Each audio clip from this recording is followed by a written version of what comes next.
Yo, what's good with y'all? Today I got a sample I'm gonna be breaking down. A very simplistic yet really vintage dark type of sample, really focusing on the sound selection like you guys saw the thumbnail. Best VSTs, I wasn't lying. I'm gonna be showing y'all some of the best VSTs to capture that vintage sound. So let's get straight to it. So here's what the sample sounds like.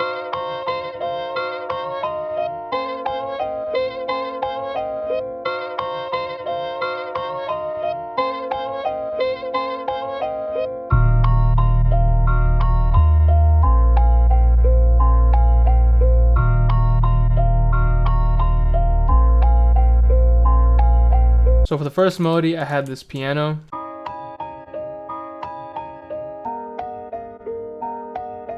I originally started with this pattern right here.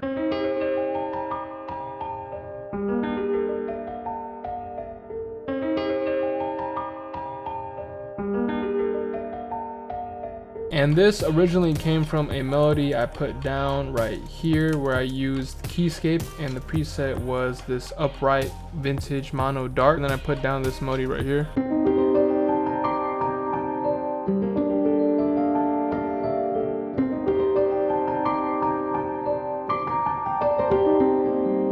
So I didn't really know what I was doing with this melody. I was just kind of playing something on my MIDI keyboard and then just going in the piano roll and kind of just changing it up. It sounded really nice, but I had no real direction where to take it, so I just exported it and then flipped it into what I have now. As far as the effects I had on here to give it that real mono, dark, like muffled, old type of sound, gritty sound, I first started with this compressor. Then I had this EQ cutting out a lot of the highs. As you guys know, if you want something to sound very vintage, very old, and like a lot of old samples, they don't have too many highs in them. So just simply EQing out the highs is a very easy trick to capture that sound. I got this rev spring reverb. I just mess with the decay and the blend to give it a amp type of sound. Then I have another reverb on here with a room preset. I have M auto pitch, which is a auto tune. I took off the auto tune and I only used the format shift. So here on the format shift, I turned it down by 2%. This just kind of made it sound more old and took out some of those highs and just left some of those mids and lows in it. Ozone Imager is just very simple to make it a lot more mono by -66%. I didn't want it to be fully mono.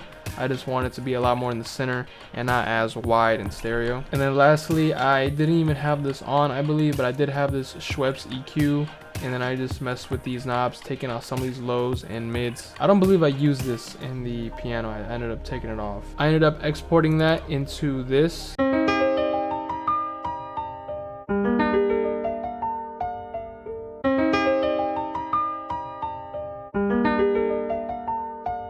As you can tell, all I did was I took that first chop and then I repeated it for the second half. I just made it unique and I pitched it down 5 semitones. But after that, that was it. I exported that into this melody right here.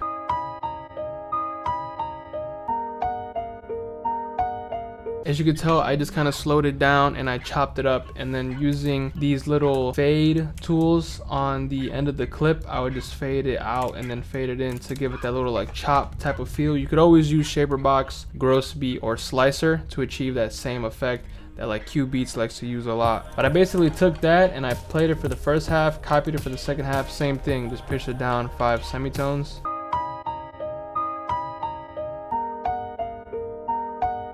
So now we start to have that chopped, sampled type of feel that I was really going for. We went from that clean Keyscape piano to a lot more chopped, gritty type of old sound. Lastly, I just threw some more effects on here to give it this type of sound.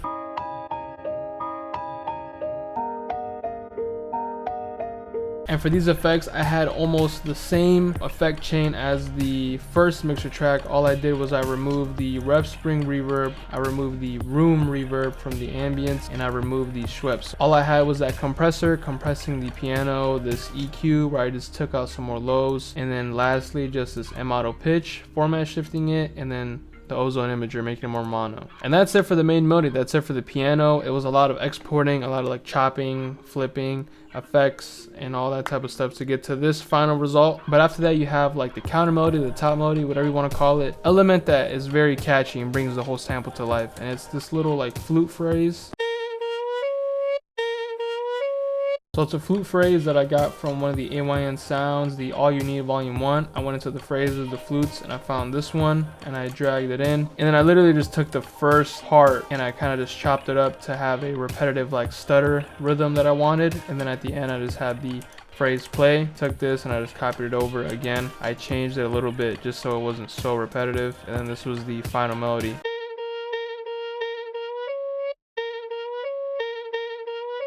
So yeah, very simple, just taking a phrase and just kind of chopping it up. As far as the effects, to make it sound a lot more vintage and old, I literally just took out the highs just to make it sound not as clean, not as clear.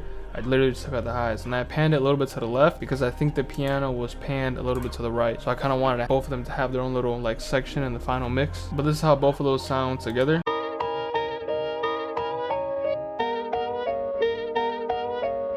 And yeah, that's pretty much it. The very last element I added for the second half of the sample was this keyscape bass, and I selected the Rhodes piano bass dark, and I just laid down this very simple bass line where I'm following the same bass line of the piano.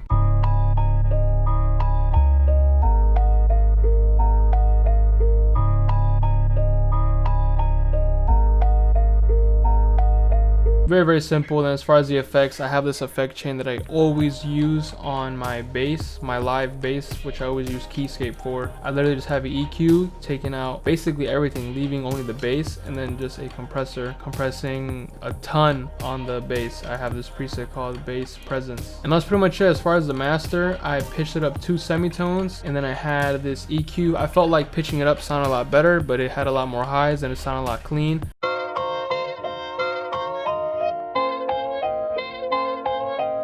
So as you can tell, I did cut out a good portion of it, but I feel like it fit the sample really well and give it that old sample feel. And then just a soft clipper making it a little louder, and then I exported that, and this is the final sample.